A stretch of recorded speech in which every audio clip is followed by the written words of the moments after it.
आपको पता है कि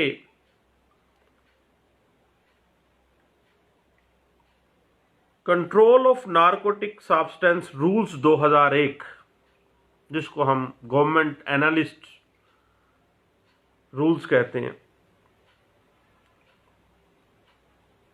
और उसके अलावा section 36 control of narcotic substance 1997 को अगर हम देखें तो जो सैंपल है, जो नारकोटिक सब्सटेंस पकड़ा गया है, जो बरामद हुआ है, उसके ऊपर अमीर ज़ेब केस सन 2012 में, जिसके ऊपर हम पहले एक वीडियो में काफ़ी लंबी डिस्कशन कर चुके हैं, अक्विटल इन नारकोटिक सब्सटेंस केसेस के अंदर यूट्यूब के ऊपर मौजूद है। आपको पता है कि दौरानिया 72 घंटे है कि 72 घंटे में CNSA रिक्वायर करता है प्रोसिक्यूशन से कि वो केमिकल एग्जामिनेशन के लिए सैंपल केमिकल एग्जामिनेशन एनालिस्ट के जो ऑफिस है वहां तक चले जाने चाहिए, भिजवा देने चाहिए 72 आवर्स में। और अमीर ये सुप्रीम कोर्ट ऑफ पाकिस्तान ने इस बात पे इंसिस्ट किया और फैसला कर दिया कि जब भी मुख्तलिफ स्लैब्स के अंदर अगर मंशियात पकड़ी जाती है तो हर स्लैब से सैंपल लिया जाएगा और हर स्लैब का सैंपल अलहदा से डिस्पैच किया जाएगा।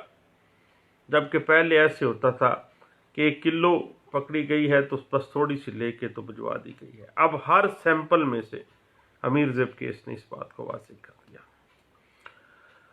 उसके बाद आमतौर पे हम देखते थे कि CNSA के केसेस में नारकोटिक सब्सटेंस के जब भी केसेस आते थे तो प्रोसिक्यूशन का रवैया और क्रॉस एग्जामिनेशन में ये बात पुट करके निकल आती थी, और ख़ास तौर पे उस वक्त भी एक्विटल रेशो इस पे ठीक थी कि जब सैंपल भिजवाने से पहले और नारकोटिक सब्सटेंस रिकवर करने के बाद, उसकी रिकवरी के बाद वो कहाँ रखा गया, वो मुहर्रर ने अपनी अलमारी में रख छोड़ा।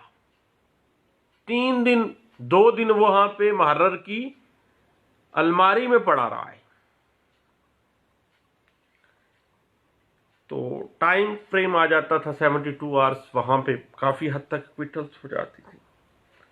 अभी 2016 के बाद अमीर ज़ेब केस 2012 में उसने काफी उसमें डेवलपमेंट आ गई। उसके बाद 2016 के बाद हमने देखा कि CNSA के केसेस में एक safe custody and safe transmission of samples of narcotic substance from police to the chemical examination analyst के जो ऑफिस है वहां तक पहुंचना सेफ कस्टडी में और सेफ ट्रांसमिशन का क्वेश्चन जो है वो सामने आ जाता था।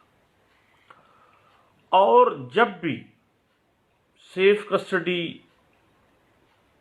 का चेन टूट जाए प्रोसिक्यूशन से, या prosecution chain of custody, safe transmission samples की वो टूट जाती है, साबित नहीं कर पाती है, तो याद रखिएगा कि केमिकल एग्जामिनर या केमिकल एग्जामिनेशन एनालिस्ट की जो रिपोर्ट है उसकी रिलायबिलिटी क्या होगी, उसकी ऑथेंटिसिटी कहां जाएगी, उसकी सैंक्टिटी कहां जाएगी।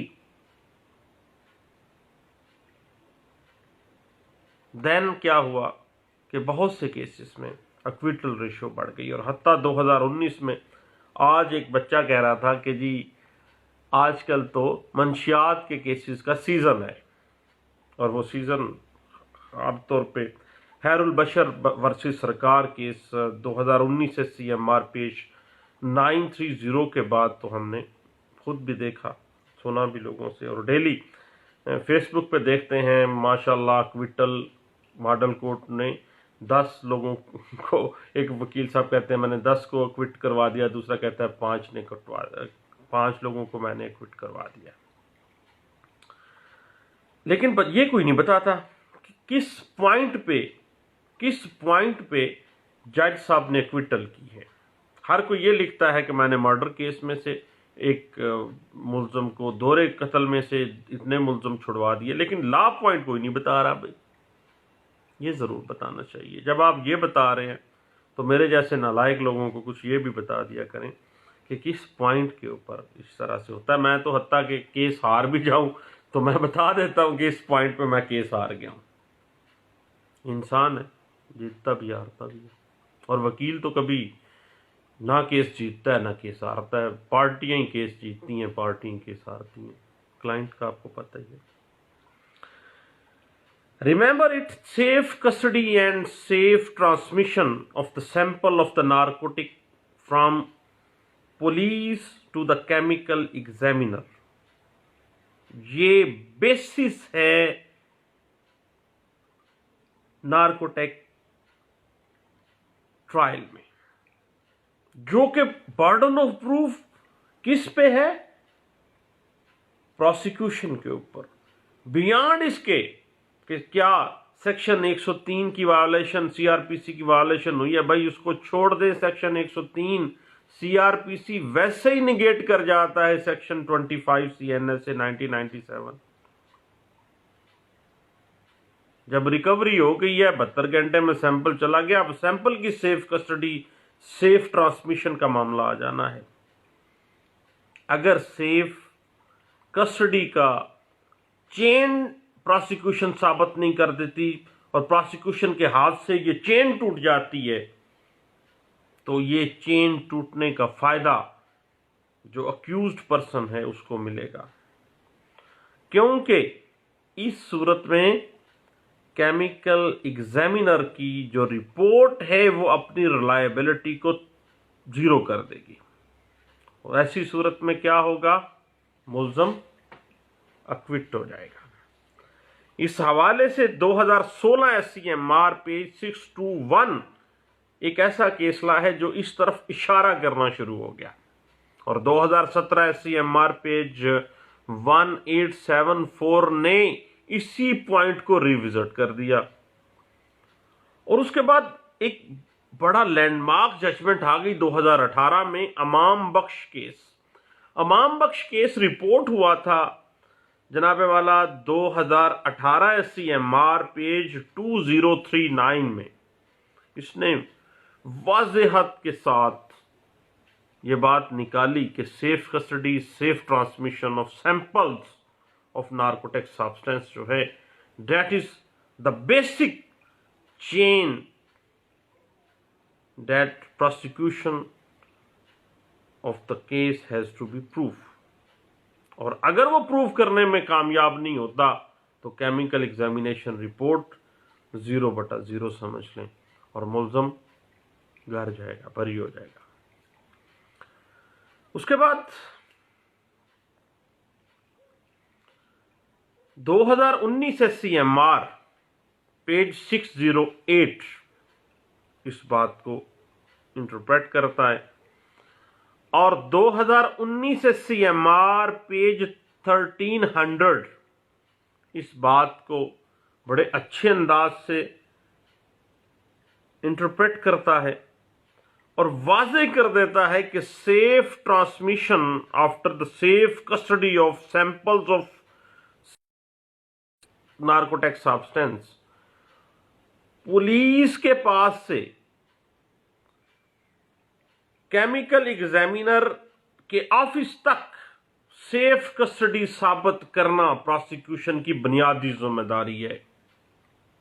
और अगर प्रोसिक्यूशन सेफ कस्टडी पुलिस से लेके रिकवरी के बाद से सेफ कस्टडी और सेफ कस्टडी के बाद सेफ ट्रांसमिशन पुलिस से केमिकल एग्जामिनर के ऑफिस तक, अगर वो साबित ना कर पाई, और हत्ता के बाद औक़ात हमारे यहाँ प्रोसिक्यूशन इस हद तक नैली हो जाती है, और हमने अक्सर देखा CNS के केसेस में, शुरू में तो प्रोसिक्यूशन 4 पैसे कमाने के लिए खैर मैंने तो कम ही देखे हैं केसेस जो जेन्युइन होते हैं। आम तौर पे तो ऐसे ही होता है। एक दफ़ा मुझे के पास बैठा है, उनको बड़े कि फौरी तौर पर कल तक CNSA के केसेस बनाने हैं 16। वो एक सर्कल अफसर थे, उन्होंने फौरी तौर पर अपने जो सर्कल के थाने थे वहाँ फौरी तौर पे कॉल मिलवाई अपने रीडर को कह के, भाई फटाफट सब लोग जो हैं वो 3-3, 4-4 FIR दे दें 9C की। अब 9C की इस तरह की जो FIR होंगी वो इसी तरह की होंगी, इस तरह की 9C की FIR इसी तरह की होंगी।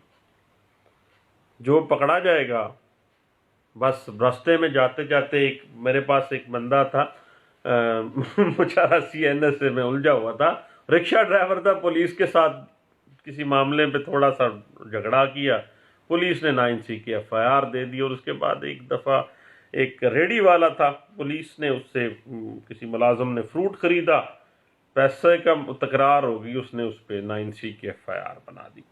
एक ऐसा कमाल हथियार उनके हाथ में होता रहा है।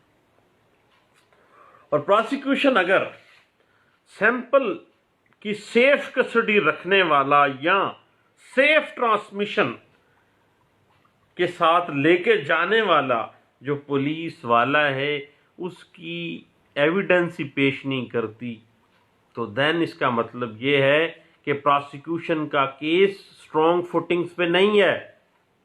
ऐसी सूरत में मुलजम अक्विट किया जाना चाहिए। और इस हवाले से 2019 SCMR पेज 1217 जो है वो इस बात की इंटरप्रिटेशन करता है। और आपको पता है कि जो section 36 control of narcotics substance act 1997 है, ये वाज़े कर देता है कि केमिकल एग्जामिनर रिपोर्ट जो है बगैर किसी फॉर्मल सबूत के एडमिसिबल इन एविडेंस है, काबिल दहाल शहादत सबर की जाती है।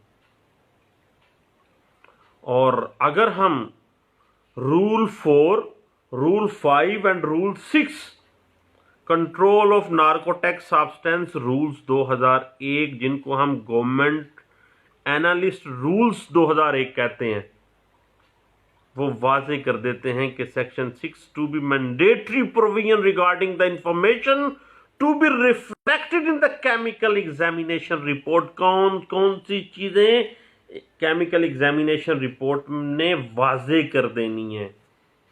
और अगर नार्कोटिक्स सब्सटेंस की रिकवरी हुई मौके पे और उसकी सेफ कस्टडी को प्रोसिक्यूशन साबित, उसके बाद 72 घंटों में उस नार्कोटिक्स सब्सटेंस के सैंपल्स लिए जाने थे। और अकॉर्डिंग टू द अमीरजेब केस हर टुकड़े में से अलहदा से उसकी सैंपलिंग होनी है और सेफ उन सैंपल्स की भी सेफ कस्टडी और उन सैंपल्स की सेफ ट्रांसमिशन पुलिस से उस केमिकल एग्जामिनेशन जो एनालिस्ट है जिस उसके ऑफिस तक के लिए सेफ ट्रांसमिशन।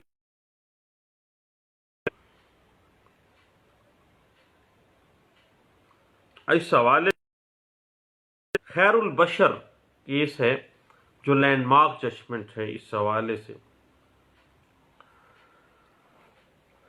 इस बात के ऊपर अगर आप देखें तो 2019 SCMR पेज 930 बशर केस जो है वो इसी पॉइंट को बड़े अच्छे अंदाज से वाज़ेह कर देता है कि अगर पुलिस ने सेफ कस्टडी और सेफ ट्रांसमिशन पुलिस से लेके केमिकल एग्जामिनेशन रिपोर्ट की जो एनालिस्ट है उसकी ऑफिस तक साबित नहीं कर पाई, उस चेन को साबित नहीं कर पाई, तो वो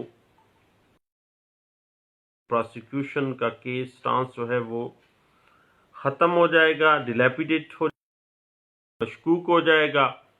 और बकौल हमारे एक दोस्त कहा करते थे जब CNSA के केसेस में, तो कहते होते थे कि भाई करना क्या है, CNSA के ट्रायल्स में हमने प्रोसिक्यूशन की खुच्चें काटनी, उसको अपने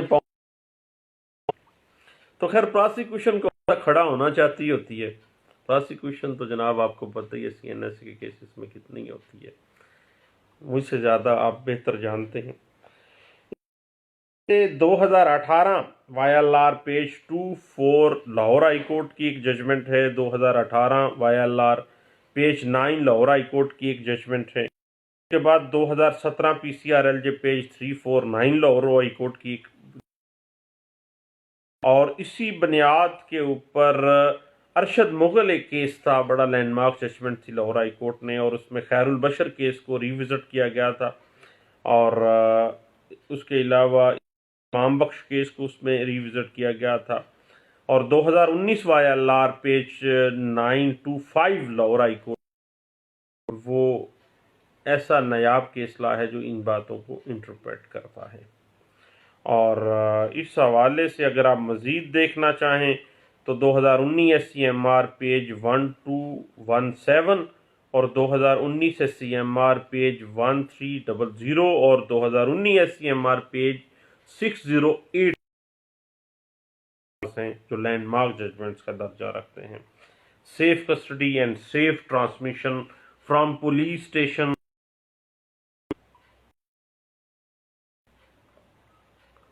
केमिकल एग्जामिनेशन, एनालिस्ट, जो कि प्रोसिक्यूशन ने साबित करना है। और ये एक ऐसा चेन है जिसकी अगर एक कड़ी भी टूट गई दरमियान में से तो प्रोसिक्यूशन। दवाओं में याद रखिएगा, और अगर मुनासिब समझें तो YouTube पे जो मेरा एक छोटा सा चैनल है लॉ लेक्चर्स बाय सलीम यकूब, उसको सब्सक्राइब कर लीजिएगा। चलें गाहे बगाहे आप, वैसे तो लाइव चलें, रिकॉर्डेड पड़ा यही चीज़ रिकॉर्ड में चली जाती है, कल कलां को भी सुन लीजिएगा। दुआओं में याद रखिएगा।